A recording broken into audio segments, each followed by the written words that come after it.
अगर मैं आपसे पूछूं कि आपके कितने मित्र हैं या फिर आपका फ्रेंड सर्कल कितना बड़ा है या फिर आपका नेटवर्क कितना बड़ा है, आप बोलोगे यार मेरा तो बहुत बड़ा नेटवर्क है, मेरे इतने फ्रेंड्स हैं उतने फ्रेंड्स हैं। लेकिन जब गिनने का बारी है तो मिलेंगे गिनती के फ्रेंड्स, यानी कि 3 से 4, 5, 6, 7, 8, 9, 10, मैक्सिमम 10 से ज़्यादा नहीं मिलेगा। लेकिन आपने मेरे क्वेश्चन को एक्चुअली में गलत समझा। मैं ये पूछना चाह रहा था कि अगर आपने कोई चीज़ लॉन्च किया है, चाहे वो आपका एप्लीकेशन हो सकता है, वेबसाइट हो सकता है, तो उसको कितने लोग यूज़ करेंगे आपके ही फ्रेंड, आपके ही रिलेटिव में।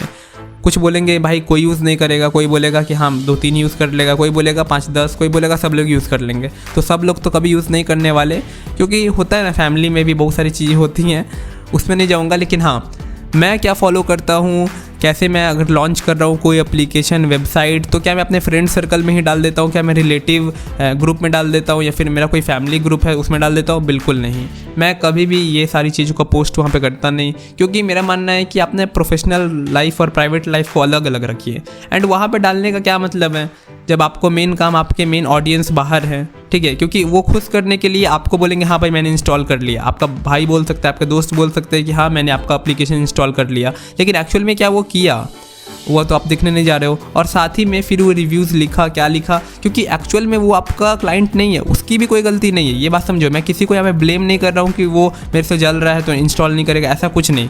मेन समझने वाली बात है कि वो आपका रिलेवेंट कस्टमर है ही नहीं, आपका रिलेवेंट कस्टमर बाहर आपका इंतजार कर रहा है। तो यहाँ पे मैं बताने वाला हूँ कि 1000 एप्लीकेशन इंस्टॉल कैसे लाए। 1000 एक बहुत बड़ा माइलस्टोन होता है अगर आपका नया एप्लीकेशन है, एंड यहाँ से अपना आप रेवेन्यू को स्टार्ट कर सकते हो। सो मैं क्या फॉलो करता हूँ, प्री लॉन्च, यानी कि लॉन्च होने से पहले, लॉन्च होने के दिन और लॉन्च होने के बाद। सो लॉन्च होने से पहले मैं पहले ही टारगेट कर लेता हूँ ऑडियंस को कि मेरे कौन से ऑडियंस है, मेरा कैटेगरी क्या है, एप्लीकेशन का नीश क्या है, मतलब टास्क करनी है क्या, या फिर गेम है, या फिर कोई दूसरा मोबाइल रिचार्ज का एप्लीकेशन है, या फिर कौन सा कैटेगरी का है, तो वो मुझे चीज़ देखना पड़ता है। नेक्स्ट है कम्युनिटी बिल्डिंग। यहाँ पे आपके वो क्लाइंट्स हैं, वो ऑडियंस हैं जो कि ऑलरेडी आपका एप्लीकेशन या तो यूज़ कर रही है या तो इंटरेस्ट शो कर रही है, ठीक है। टारगेट ऑडियंस और कम्युनिटी बिल्डिंग में सबसे बड़ा अंतर ये है कि टारगेट ऑडियंस एक ब्रॉडर टर्म है, यानी कि आप एक लार्ज नंबर ऑफ पीपल को टारगेट कर रहे हो। वहाँ से ऑडियंस आएगा नहीं आएगा वो बात की बात है, लेकिन कम्युनिटी बिल्डिंग में जो ऑलरेडी आ चुके हैं लोग, वो इंगेज कर रहे हैं आपके एप्लीकेशन में, उसके बारे में बात की जा रही है।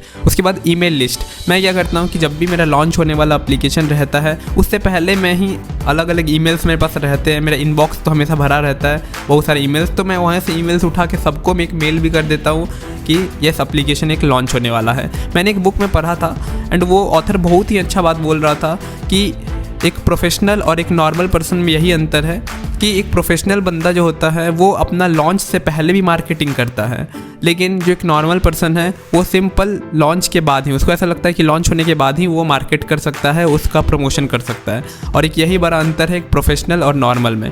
एंड उसने बहुत अच्छी तरह से वो बात बोली थी, मैं उनका वर्ड्स बोल रहा हूँ लेकिन बहुत अच्छा उन्होंने बात बोला था, एंड वो मुझे ज़िंदगी भर शायद याद रहे। एंड मैं उसी चीज़ को फॉलो करता हूँ कि जब भी लॉन्च हो रहा है आपका कोई भी एप्लीकेशन, ये मत वेट करो कि लॉन्च होने के बाद आप प्रमोशन करोगे या मार्केट करोगे। लॉन्च होने से पहले ही, कमिंग सून, लोगों के मन में थोड़ा सा बज़, एक्साइटमेंट क्रिएट करो, थोड़ा सा लगे लोग को कि भाई कुछ होने वाला, कुछ आने वाला है, ठीक है। सो ऐसा आपको करना है। उसके बाद बीटा टेस्टिंग, जैसे कि आपको पता है कि एप्लीकेशन लाइव होने के लिए अब आपको क्लोज टेस्टिंग के अल्फा ट्रैक में अपना एप्लीकेशन डालना पड़ता है, तभी फिर लाइव होता है। एंड 12 टेस्टर से आपको टेस्ट करना पड़ता है, यानी कि 12 डिवाइस या 12 अलग अलग फ़ोन से आपको टेस्ट करना पड़ता है अपना एप्लीकेशन, उसी के बाद आपका एप्लीकेशन लाइव होगा, ठीक है। सो ये आपको करना पड़ता है। साथ ही में मैं एक और चीज़ यूज़ करता हूँ कि रेलिवेंट जो भी टेक्निकल ब्लॉग्स हैं या फिर जर्नलिस्ट हैं, मैं उनसे ही प्रमोट करवाता हूँ। मैं पहले करवाता था लेकिन अब नहीं, ये थोड़ा सा ओल्ड मॉडल हो गया, इसीलिए मैं इसको थोड़ा सा कम हाईलाइट किया। सो अब आता है वो दिन जो कि सबसे इंपॉर्टेंट है, एंड वो है लॉन्चिंग डे, यानी कि जब आपका एप्लीकेशन फाइनली लॉन्च हो रहा है। तो यहाँ पे आपको ASO यानी कि app store optimisation one of the best होना चाहिए आपका,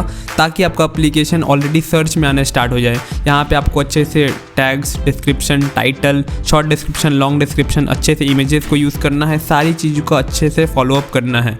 साथ ही में पेड एडवर्टाइजिंग भी आप कर सकते हो। पेड एडवर्टाइजिंग यानी कि आप गूगल पे ऐड चला सकते हो, फेसबुक पे ऐड चला सकते हो, एंड इससे आपका रेवेन्यू और बढ़ेगा, ठीक है। सो ये सब आपको फॉलो अप करना है। एक बार आपका एप्लीकेशन लॉन्च हो जाए फिर क्या करना है, ऐसा नहीं कि आपको सिंपल बैठ जाना है एंड ताली बजाना है कि यस मेरा एप्लीकेशन लॉन्च हो गया, सेलिब्रेट करना, नहीं। अब आपको मेन एक्शन लेना स्टार्ट करना है, जैसे कि आपको रिव्यूज़ नाउ कलेक्ट करना है। रिव्यूज़ यानी कि अपने जो भी क्लाइंट यूज़ कर रहे हैं आपका एप्लीकेशन को बोलिए कि भाई मेरे को रिव्यू दो, चाहे पॉजिटिव नेगेटिव वो बात की बात है, लेकिन मेरे को रिव्यू दो।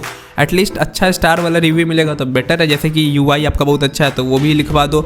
आप जब तक फोर्स नहीं करोगे सामने वालों को कि भाई रिव्यू लिखे, तब तक वो नहीं लिखेगा, ठीक है। सो ये थोड़ा सा आपको अपनी तरफ से एफर्ट्स लेना पड़ेगा। साथ ही में रेफ़र प्रोग्राम आप डाल सकते हो। रेफ़र यानी कि सामने वाला बंदा किसी और को रेफ़र कर देगा तो उसको भी कुछ अर्निंग हो जाए या फिर उसको कुछ रिवार्ड मिल जाए, तो ये ऐसे चलता है। कंटेंट मार्केटिंग आप कर सकते हो, यस वही फेसबुक ऐड चला सकते हो, गूगल ऐड चला सकते हो। आपको बेस्ट अगर आपको ऐड चलवाना है तो आप लोग कॉन्टैक्ट कर लेना, सिंपल।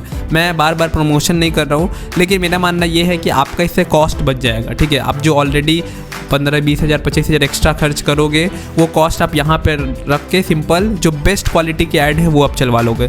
सोशल मीडिया इंगेजमेंट यानी कि जो भी ऑलरेडी आपके कस्टमर बन चुके हैं वो ऑल इंगेज करेंगे आपके एप्लीकेशन पे, ठीक है। फिर एनालिटिक्स भी आप देख सकते हो कि जो मेजर की होते हैं उसको फॉलो करना है कि हाँ कैसे कैसे आपका ऐड कौन कौन सा चल रहा है, ऐड कैंपेन कौन सा चल रहा है, ऐड सेट कौन सा चल रहा है, A/B टेस्टिंग किया जाता है। तो A वाला बहुत अच्छा चल रहा है, B वाला अच्छा नहीं चल रहा है तो B वाला को नहीं चला के A वाला को चलाना है। तो उस तरह आपको फॉलो अप करना है। साथ साथ की टेक अवेज क्या है, तो आपको एक टारगेट करना है कि प्री लॉन्च स्ट्रेटजी क्या हो आपका। ये मैं अपना फॉलो करता हूँ। और प्री लॉन्च क्या रहता है, पोस्ट लॉन्च क्या रहता है और लॉन्चिंग डे पे मेरा क्या क्या रहता है, ठीक है। सो इसके लिए भी मैं गाइड कर दूंगा व्हाट्सएप पे। व्हाट्सएप आप कॉन्टैक्ट कर सकते हो, डिस्क्रिप्शन बॉक्स में नंबर दे दिया हो। क्योंकि मेरा मानना ये है कि अगर आप अच्छे से कर रहे हो तो डेफिनेटली उसको अच्छे से ही करो, क्योंकि फिर उसमें कोई भी कमी मत छोड़ो। और कमी नहीं छोड़ोगे तो डेफिनेटली यार पैसा कमाने से कोई नहीं रोक सकता।